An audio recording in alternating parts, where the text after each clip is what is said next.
let's talk about jelly desserts.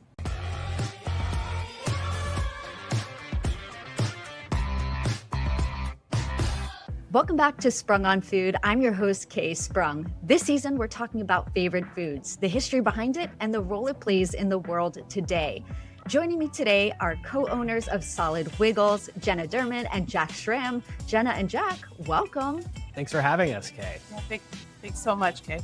Yeah, I'm very excited that you are here. I know that this is both video, but it's also an audio medium as a podcast. So if anybody's listening as a podcast, I highly encourage you to Google, check out social media for Solid Wiggles because your products are stunning. And if people aren't really familiar with jelly and jelly desserts, they're in for a real treat. And I couldn't have asked for better guests for this. And I have to know all about your relationship with this food. How did you all get started with this? Tell me all about your love for it. Tell me all the things. Amazing.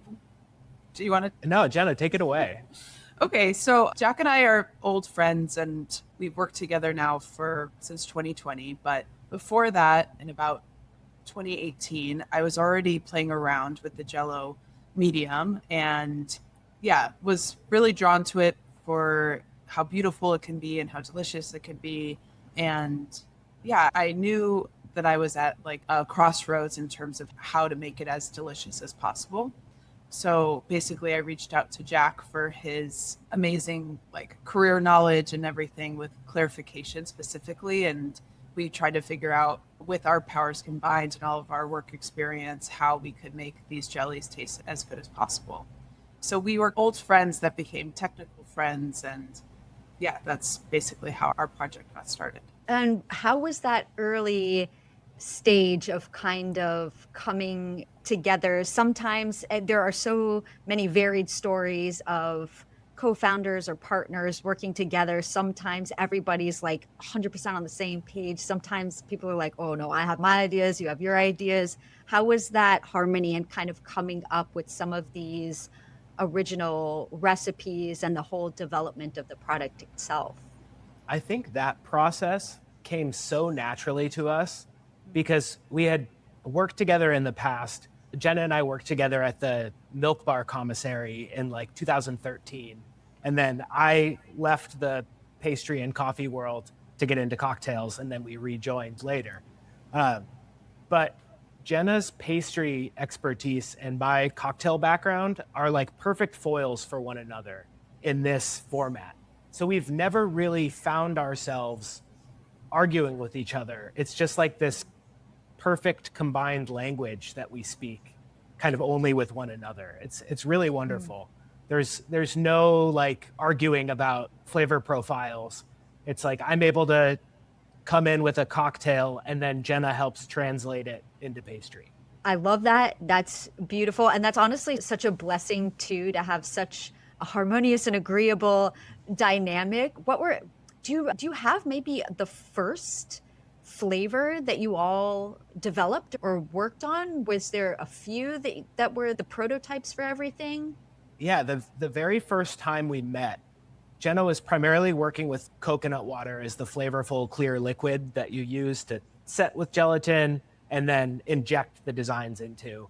So she brought me on, because of my centrifuge knowledge, to make some other delicious liquids clear. So we started with citrus juices, lemon and lime primarily. But that first day, we also made some clarified cucumber juice and then said, oh, we need to be adding alcohol to these immediately.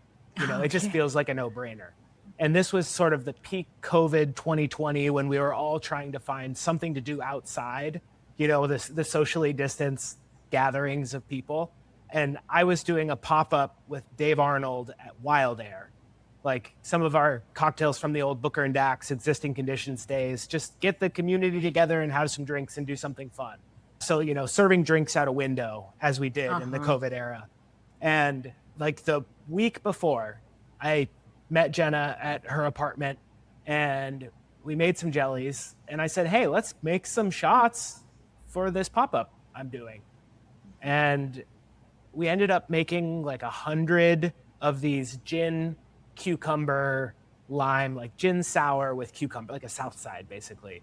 And Ooh. they were set in 2-ounce souffle cups, injected with a flour, and we did each of them individually. We hadn't developed any of our like make a tray and slice it technology yet, but they sold out in the first hour of service, and we knew we were onto something. What kind of stage were you at that point? Was this kind of a fun project, or had you already decided that you really wanted to turn this into a full-on business? Yeah, that's an amazing question. Yeah, I think throughout the early days and even now, we just keep rolling our ideas into the next thing. But we knew right away that we were onto something just based on how everyone was responding and how fun it was to work together. And for me, like I had already been working in the medium, and the collaboration with Jack was such an unlock to what was possible. So yeah, we knew right away that this was in like September 2020, and we were like, okay, Halloween is coming up. It's almost October. What can we do for that? And that was our like second collaboration after the Wildair pop-up. I think we made 1,200 individual eyeballs for that Halloween. Oh my gosh. Sold all of them. And, this was in the era when we were still borrowing friends' kitchens, to use in the like 10 p.m. to 3 a.m. hours when nobody was there. So a lot of late jelly nights in the early days. Yeah, those are definitely the early romantic days that you can always reflect back on and then maybe be grateful that you don't have to do that today. I am super excited to jump more into your whole journey, and especially congratulations for the book coming out, which is very exciting. So people will also be able to have this joy in their own homes too, if they don't live locally in New York, and able to get them that way too. But of course, to better understand and appreciate our food, we have to know where it came from. Today, we're talking about a food that wobbles, jiggles, and bounces, a food with more rhythm than a drunk uncle dancing at a wedding. Jelly desserts are unique because they can't be categorized into just one box. They're not liquid, not solid. They exist in that in-between space. And between that space, there's a lot of history. Because jelly desserts are not just cute neon relics of the 1950s or the fun variety of shots that you take at college town dive bars. They're medieval luxury objects, Buddhist adaptations, and innovative edible art. We're not just talking about Jell-O, we're talking about the global category of jelly desserts. Long before boxed gelatin existed, gelatin had to be extracted manually. Slight trigger warning for any of the squeamish, but in medieval Europe, cooks boiled calves' feet, bones, and connective tissue for hours, sometimes days, to be able to extract collagen. When it was strained and cooled, it formed a gel. This was a time when nothing went to waste and every part of the animal was used. The gel made was used for food preservation and medicinal broths, function over fashion. But things started to shift in the fashion department. Let's talk about a dessert that quietly helped pave the way, blancmange. The name comes from the Old French blancmange, meaning white dish, and the earliest versions appeared in medieval European cookbooks as early as the 13th and 14th centuries. One of the best-known examples appears in Le Viandier, a medieval French cookbook, and similar recipes show up in the English royal cookbook, The Form of Curry, compiled around 1390 by the cooks of King Richard II. But here's the surprise. Blancmange didn't start as a dessert at all. Originally, it was a soft, pale dish with shredded chicken, rice, almond milk, and sometimes sugar. The ingredients were cooked together until they formed a smooth, creamy mixture. It was considered refined and easy to digest, which meant it was often served to sick or elderly, as well as aristocratic banquets. Quite the range. Over the centuries, though, the dish slowly changed. By the 17th and 18th centuries, the meat disappeared, and blancmange became sweeter.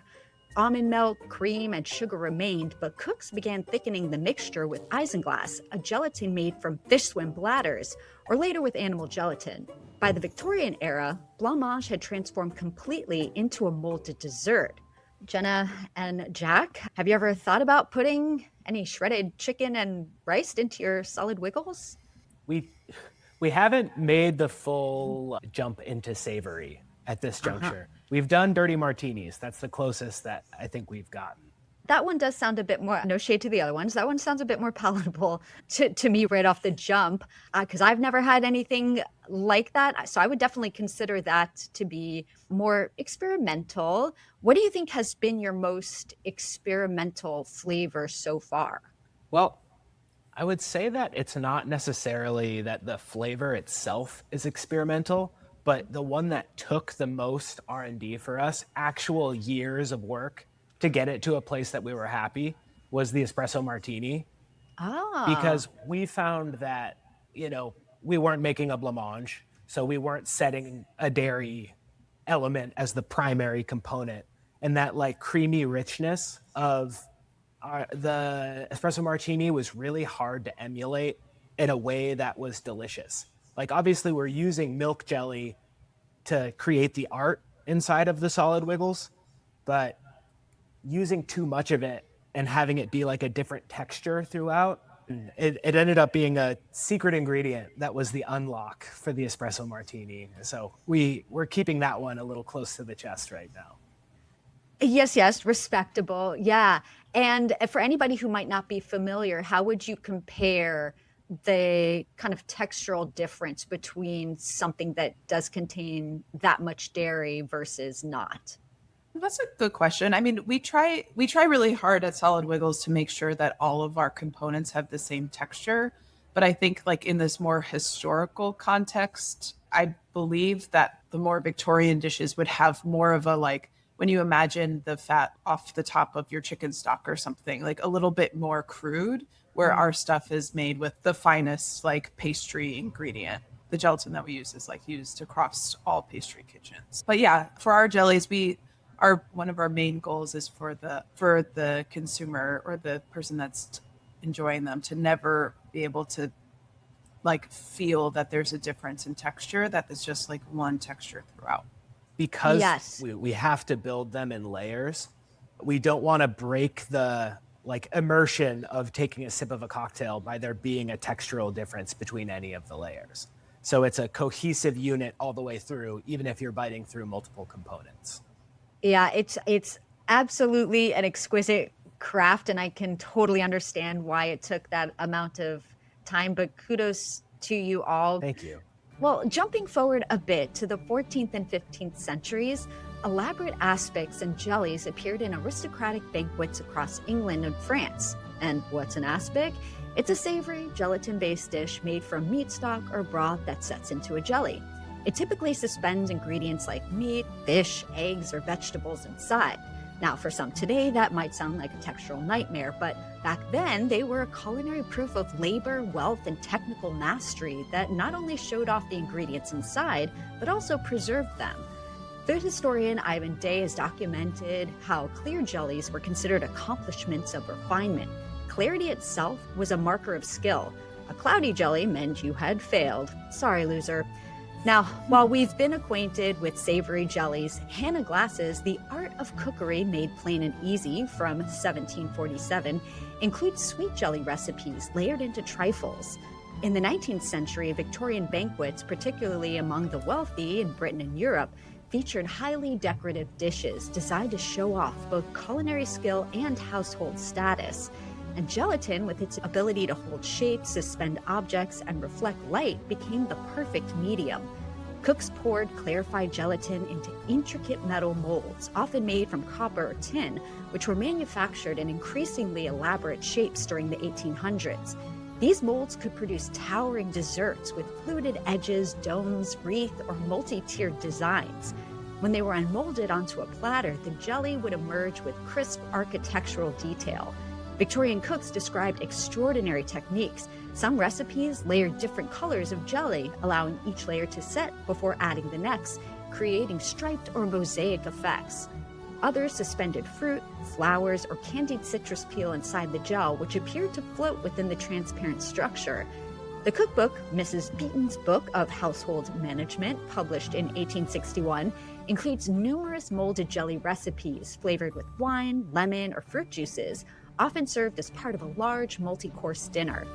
At these banquets, a glossy molded jelly could function almost like a centerpiece. It caught candlelight. It reflected color. It signaled that household had time, skill, and resources required to produce something so delicate. Jena and Jack, these early versions were made as visual showstoppers. What do you think is maybe the most intricate jelly that you've made? And do you have something that you haven't done yet that you aspire to? I think the most intricate things that either of us have done actually came before our partnership. Jena used to make these large format creations. Do you want to talk about those? Sure. Yeah, I for a while was making like jellies for weddings. Like I did some stacked multi-tier jellies and stuff. Yeah, like using some molds, bending a knee to like the history and the tradition of the art. But while you're speaking, our first two different flavors that we launched, actually when Solid Wiggles was officially a business, were called the Centerpiece and the Showstopper. Okay. So I think, just to call it back, like we've definitely could tell every time you unmold, even our jellies in the trays that are thinner and that we're making for production use, like every time they're unmolded, they do have that amazing wow factor of catching the light. The clarity obviously is something that we're still pushing for. It's like the kind of nexus of our initial collaboration. And yeah, they still continue to delight in the same way. Hopefully we're not spending as much time, but we have a team of like about 5 people working full time making these every week. The care and delight still comes through. Yeah, that's incredible. Wait, making in your early days when you mentioned making them in different types of molds versus some of the flatter pans that you use now, I'm sure this was not an issue for you, but I'll still ask, just to ask, did you ever have any instances where the unmolding process was not successful, or like any like caught onto the top and didn't work out? That always like terrifies me personally. Absolutely. I think that's even with cakes that are in jelly, that's always the fear, is that something is going to get stuck or that you're going to have a hard time getting it out. But when you're a new person in the medium and trying to figure out exactly like what your aesthetic is, it's always best to just do as much research as you can on like what is the actual handling required and what are the skills, because it's not just all the steps that takes to make it, but that final step is really in some ways what counts. Yeah, just trying to do as much research as you can. Are you using silicone molds? Are you using metal molds? How big are they? Do you have a dish that's big enough that you could dip them in warm water to release it? Yeah, all of those things are just important to test probably before it really counts. Yeah, doing like a test run, maybe just doing one flavor, no flavor at all, not even messing with colors, just to make sure like the mechanics of it all. Because in my heart, I just imagine taking all your time and effort, doing a beautiful development of a flavor and then intricate artwork either within or layers or something, and then the unmolding is not successful, and then it's so devastating that all of that work is just because there's no way to save it, right? If it breaks, is there a way to save it, or it's just like that happened? Yeah, I would say with those crisp edges, no. Yeah. Sadly. Yeah, I mean, I feel like you have to go through all of these challenges and learning curves to be able to grow, and then we can reflect on the past and then be grateful for those moments that have already now remained in the past. Well, while Europe was boiling hooves, large parts of Asia were developing plant-based gels that required no animal collagen at all. And many of these traditions are centuries old. In 17th century Japan, during the Edo period from 1603 to 1868, there was a pivotal discovery, agar. Known in Japan as Kanten, it comes from red algae. Historical records credit its commercial development to the 1650s, often attributed to an innkeeper named Minoa Terozeman, who observed that seaweed soup left out in frozen winter conditions dried into a stable gel product. And if you want to learn more about seaweed soup, you can check out the History of Seaweed Soup episode on YouTube or available wherever you get your podcasts. Now, agar quickly became foundational in wagashi, traditional Japanese confections. Originally derived from Chinese gelatin dish, yōkan evolved in Japan into a vegetarian sweet during the Kamakura period, 1185 to 1333, influenced by Buddhist dietary restrictions prohibiting meat-based gelatin. It's typically made with red bean paste, sugar, and agar. It's dense, glossy, geometric, and often served in tea ceremonies. Japan didn't just stop with seaweed-based gels. They also developed starch-based gels used in items like warabi mochi, made from the bracken fern, or kuzu mochi, made from either arrowroot or fermented wheat starch. These create elastic, translucent gels dusted with kanako and drizzled with kuromitsu syrup. In Korea, jelly traditions rely heavily on starch. Dotoimu is an acorn starch jelly historically consumed during grain shortages. It's sliceable, firm, and typically served savory with soy sauce dressing. And noktumok is a mung bean starch jelly, also savory. In Filipino cuisine, gulaman refers to agar-based jelly derived from seaweed for desserts like cathedral window jelly, a visually colorful studded dish made using textured, bunt-like molds, and buko pandan, a fruit salad containing pandan-flavored jelly. These both combine agar and later American gelatin influence post-1898 U.S. occupation.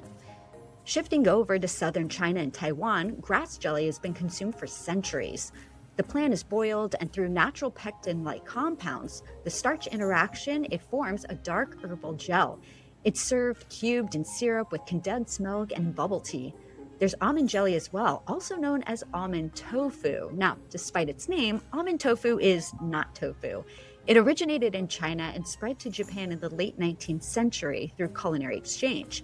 Traditionally made from apricot kernels and thickened with agar, it became a popular chilled dessert in East Asia. It's soft, opaque, and milk-like. It actually parallels the Western blancmange that we spoke about earlier, but developed in a separate culinary lineage.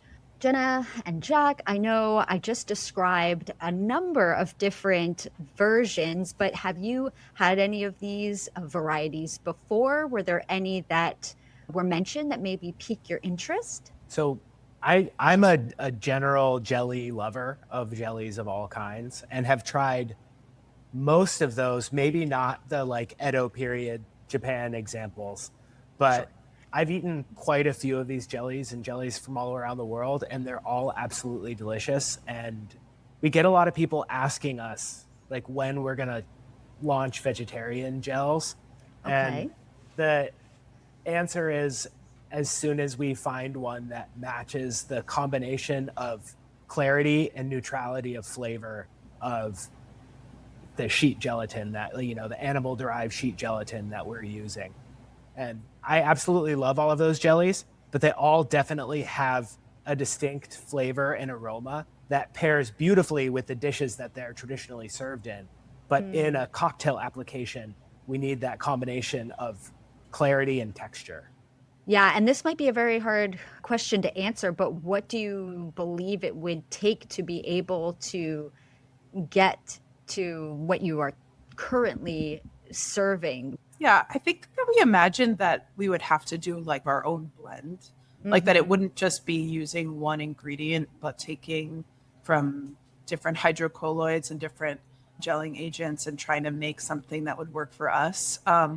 A lot of the plant-based ingredients really need to be boiled pretty rapidly in order to get the gelling to be activated. And because of how we use alcohol in our cocktail jellies and everything, like boiling is the last thing that we really want. We're trying not to have too much evaporation of all of the water content. So it would have to be some sort of combination of maybe we hydrate the gel separate from the ingredient and then blend it in, or like figure out like what the process is and how it would interact with all the ingredients. But yeah, I don't think it's impossible, but it definitely will take a lot of time. And until we're super ready and super happy with how something is coming out, we're just not going to launch it yet.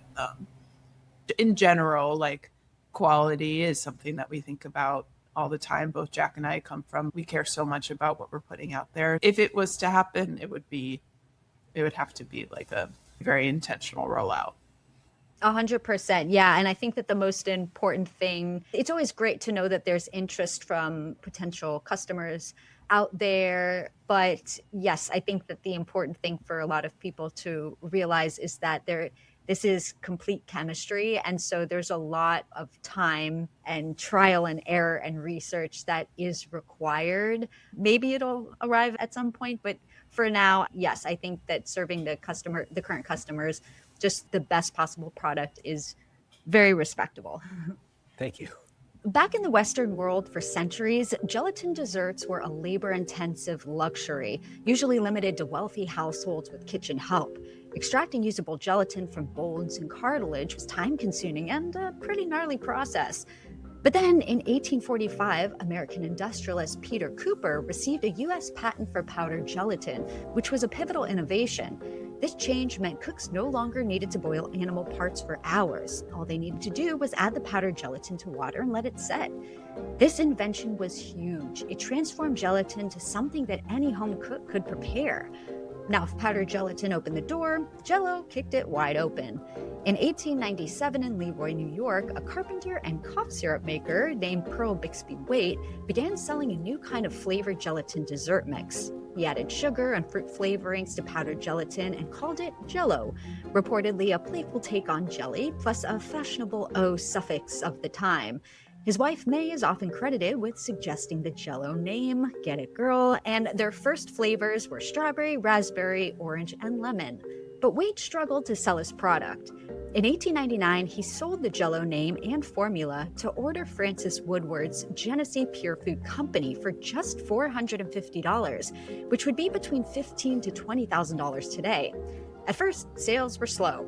But by 1902, Woodward's savvy marketing, including a big campaign in Ladies' Home Journal, branding Jell-O, where he referred to it as America's most famous dessert, and distributing free recipe booklets helped it catch on nationwide. Within a decade, Jell-O was being sold alongside other kitchen staples, and its cookbooks taught housewives how to make everything from molded fruit desserts to elaborate Jell-O salads. All right, guys, so we have the invention of Jell-O here, which the name fit very well with the times. How did you all come up with the name Solid Wiggles? And was that the first name that you came up with, or were there any that came before it? Well, we're both big hoop heads. We're basketball fans. And we were this close to being half-court shots, which we're so glad that we didn't stick with that. That's cute, though. Thank you. You know, Yeah. it may have pigeonholed us a little bit. Okay, yes. Absolutely. But I don't even yeah. remember who said it first. It was just a collaborative. We were chatting it out, and one of us, I think Gemma, said Solid Wiggles. But immediately, once it was in the world, that was the only answer. Yeah, it was like lightning struck, right? It was just like, no, this is what it was meant to be. Exactly. Well, if jelly desserts had existed for centuries, why do they feel so mid-century? First, there's refrigeration. Home refrigerators began appearing in American kitchens in the 1920s and 30s, but widespread adoption didn't happen until the post-World War II boom of the late 1940s and 50s.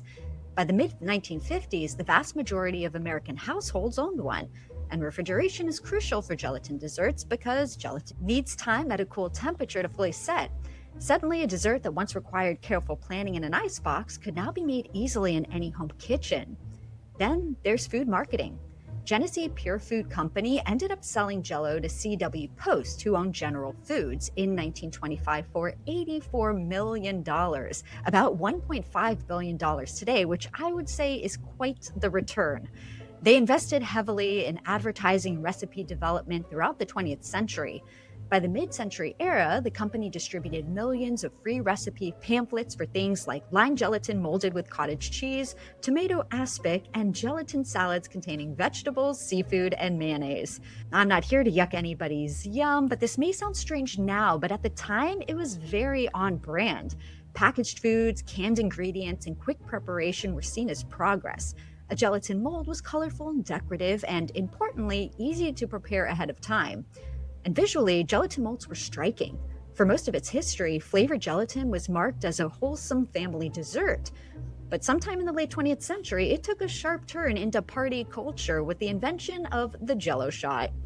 A Jello shot is exactly what it sounds like: flavored gelatin prepared with alcohol poured into small cups. The origin story most often cited comes from Tom Lear, a mathematician, satirist, and former Harvard instructor. Lear wrote that while working at a U.S. military base in the 1950s, he created an early version of the drink by dissolving gelatin in vodka so that alcohol could be consumed discreetly in situations where drinks were restricted. By the 1970s and 80s, Jello shots were in American party culture, especially in college campuses. By the 1990s and 2000s, Jello shots had firmly entered pop culture. Bars and restaurants occasionally offered them, and countless recipe variations appeared online. Okay, so Jena and Jack, our Jello shots have appeared in our story. Of course, your creations are totally elevated, but what do you think it is about Jello shots that made them so popular in a party setting? They're fun. It's if you're in a setting to have a good time, a wiggly little delicious shape that you can hold in your hand and pop in your mouth that will inebriate you. I mean, they're just a delight. So I think that it just sort of speaks for itself, tasty and goofy. Right. Yeah. And then too, I think also the fact that for the most part, maybe for people who are not so much into the alcohol flavor, but want the after effects, it kind of masks that too. So it becomes a little bit more palatable, I suppose. Yeah, absolutely. It's not a surprise that they took off in like frat houses, young drinkers. Yeah. It's something that is presumably like a low lift situation, aside from just allotting the time for them to set, which probably most people didn't even bother doing. So they were probably somewhere in between like a sloshy, jello-y situation too. But I don't think many people, like college kids, are complaining. They're just like, whatever, we're just getting wasted. Yeah, for sure. Well, in stark contrast to the simple and functional Jello shot in 1996, Mexican artist Lourdes Reyes Rosas began demonstrating a striking new gelatin technique using syringes and specialized tools to inject colored gelatin into a clear base to create delicate three-dimensional flowers suspended inside the dessert. Her workshops and teaching helped transform gelatin decoration into a recognized edible art form and influence modern jelly art seen around the world today. In the 2010s, this 3D gelatin art cake exploded across social media.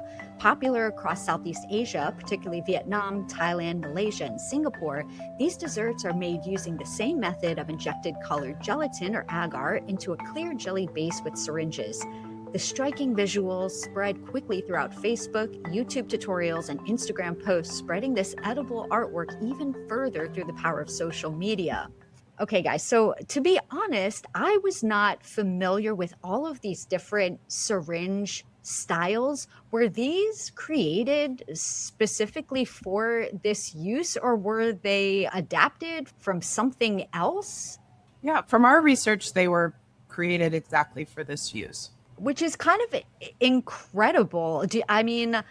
How many different styles do you all currently use? I think for the majority of the items that we have on the menu, we're probably using a couple different, like straight just syringe tips, and then maybe 6 or 7 variations, maybe 8, depending on every time we change our menu, we change our flavors and are always looking through to find some new shapes and new techniques. Oh, it's incredible. And yeah, just seeing, I pulled up an image of all of these different varieties, and it's just so cool. It's the kind of thing that I would assume you have to play around with to see how it acts, because maybe at first glance, I do a lot of like cake decorating, things like that. So with piping tips, you can look at it, but then you may not realize right out the gate how many different kind of like designs or ways you can use it to create different visual effects. So yeah, I was so fascinated by that. And I was like, wow, that is so cool. Because before knowing about this, I was like, I had never seen these types of syringes before. When we launch our cookbook, we're actually going to be selling like a kit that we're making that will be like just specifically the tips that you need for all of the designs in our book, which we're super excited about. It's almost like a bayonet, where it's like a rifle with a knife on the end. So instead it's a syringe with this special tip So we puncture into the clear Jello that's already been set. It's a clear jelly layer. And as we pull out of that shape, we're injecting into it the color jelly that creates. So it's like creating a specific fissure and with a shape, and then filling that to leave the look of the leaf or the petal or whatever you're injecting. Yeah, it's definitely visually a very cool process to watch. And if anybody listening is not familiar with that, you can check out Solid Wiggles Instagram page. You guys have some videos there that feature all of those processes, and it's just aesthetically pleasing to watch all of that. So if people are unfamiliar, they can go over there to see a little bit of that magic happen. Well, while Jello became iconic in the US, Airplane Jelly in Australia and Hartley's in the UK became beloved brands in their own right. Today, jelly cakes have had a resurgence, trending with colorful layers and chicly displaying suspended fruit and intricate designs. And completely elevated and artistic jellies like Solid Wiggles show up in fine restaurants, which is a pretty big departure from those Jello shots at frat parties or spring break vacations. Jelly desserts are a culinary lens into history, a story of how technology made the extravagant accessible, how marketing shaped American dining, and how texture itself became a source of delight. From medieval court feasts to 1950s potlucks and onto the modern experimental kitchen, jelly desserts show that food is about experience, memory, and a little bit of fun, especially when it wiggles. Jena and Jack, what do you think about the backstory of jelly desserts? Well, personally, it was a joy to hear about blancmange as a dessert, because I don't know if you've seen the classic Monty Python sketch where the blancmange wins Wimbledon when the blancmange is playing tennis. If you haven't seen it, absolutely look it up. It's incredible. Monty Python, obviously classics of sketch comedy. And sure. I think they share the joy of jelly as well. Ooh, okay, so that's a fun one. I will have to, I'm assuming I can just look it up. You wouldn't happen to, it was just like a sketch you said. It wasn't like included in one of their like movies, was it? It was from an episode of Monty Python's Flying Circus. And I haven't thought about this probably in 2 decades since I was like a, like improv nerd in high school. So this like unlocked this memory for me. So. Ooh, I love that. And you just introduced something to me as well. So I'm 100% going to look that up after this and have that moment. Yeah, I feel like now that we've talked about it too, it's going to unlock something in the universe where all of a sudden we're just going to be inundated with different pop culture references of blancmange and everything. So the era of panna cotta on restaurant menus is over. Blancmange is the trend for 2026. Honestly, panna cotta, you've had your time to shine. Step aside. Yeah, okay, so maybe some trend forecasting we're doing here. Stay tuned. Well, our wobbly food has definitely made a mark in pop culture. The Guinness World's largest Jello dessert was a watermelon-flavored creation made by Paul Squires and Jeff Roche in Brisbane, Australia on February 5th, 1981. This massive record-holding dessert was contained within a pool, weighing roughly... Would either of you like to wager a guess of how much it weighed? Do you know how large the swimming pool was? I'm like... It's got to be like 1 million pounds or close, between 750,000 to 1 million pounds. Okay. I love your enthusiasm, and I encourage you to maybe try to beat their record with that, but nothing to sneeze at. This one was 30,000 pounds, and it required 7 days to set. So you heard it here first. We have a 750,000 pounder coming soon. No pressure. I think I was imagining a bigger pool. Yeah. Yes. To be fair, they didn't mention the dimensions of the pool, so we just had to imagine. Nothing says food safety like setting for 7 days in a pool. Absolutely. Yeah. I hope nobody was eating it afterwards and they were just doing it to win the reward. Unless the pool is in a walk-in fridge, build a giant walk-in with a pool inside of it. For this unique purpose. Yes, it's the most feasible and inexpensive option, naturally, yes. In 2001, the Utah State Legislature officially declared Jello the state snack. The designation came after marketing data revealed that Utah residents consume more Jello per capita than any other state in the country. When Salt Lake City hosted the 2002 Winter Olympics, thousands of collectible Jell-O pins were distributed to athletes and spectators as a playful nod to the state's reputation. In 2005 episode of the TV show The Office, Jim famously pranks Dwight by suspending his stapler in Jell-O. This iconic prank was repeated with a calculator a couple seasons later. In the mid-2010s, jelly desserts went viral again with the raindrop cake, inspired by the Japanese sweet Mizu Shingen mochi, developed in Japan around 2014 and introduced to American audiences at New York's Smorgasburg Market in 2016. The dessert is essentially a clear agar gel shaped like a large drop of water. Its translucent appearance made it highly photogenic, and social media quickly turned it into an international food trend. In 2020, Series 11, Episode 8 of the Great British Bake Off, contestants were tasked with creating multicolored jelly cakes which involved suspending fruit or decorative elements within the clear gelatin layers. The most jelly, or Jell-O, eaten with the hands in 1 minute, and yes, that's an actual Guinness World Record, was achieved by Andrei Orlov from Germany on December 27, 2021. We're entering our guessing game just one last time. Would you like to guess how many grams or ounces he was able to eat with his hands in 1 minute? I'm going to guess 2.5 kilos, so 2,500 grams. 2,500 grams. Okay. Also, I love your enthusiasm and I aspire to you beating this record. It wasn't too far off. It was 1,890 grams or 66.7 ounces. Still kind of a lot. Do you guys think that you could No. handle that much? Okay. A quick hell no. Okay. So we'll leave that one to Andre. Good job, Andre.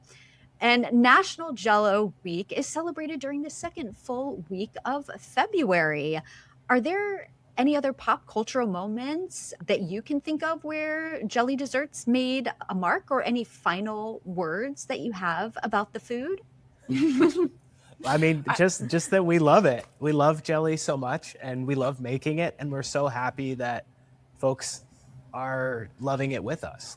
We love hearing everyone's stories and learning about what their family traditions and their college traditions or whatever.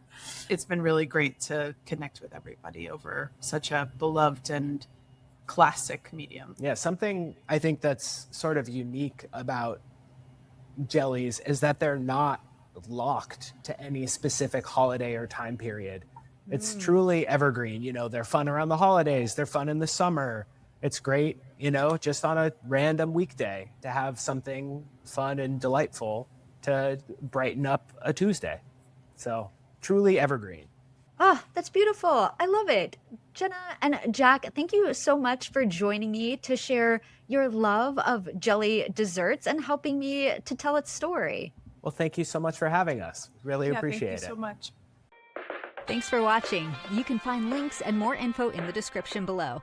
Don't forget to give this video a thumbs up and subscribe to the channel if you haven't yet. See you next time.